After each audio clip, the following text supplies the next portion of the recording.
Hey everybody, Deborah Harvey with Better Homes and Gardens Real Estate. I'm here again with Ryan Richardson from Movement Mortgage and wanted to talk a little bit with him today about what do you need to do to start the loan process when you're looking to buy a home?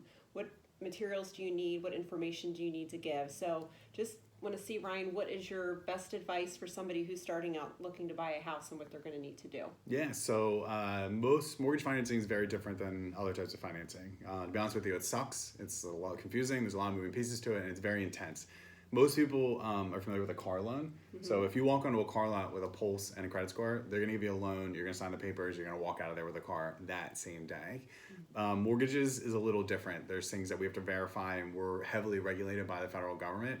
So income, assets, and liabilities, those are kind of like the really big three things that we need to verify to make sure that you qualify. And income can be a little tricky depending on what you do and how you get paid and your pay structure.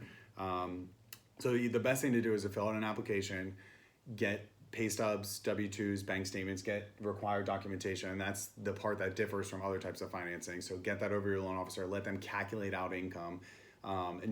It does suck, but doing this up front is the best way to go about it, because then you know exactly what you can and can't do, and you're not just winging it and hoping that later down the road it'll get figured out. You'd rather know up front what you can and can't do and what's possible.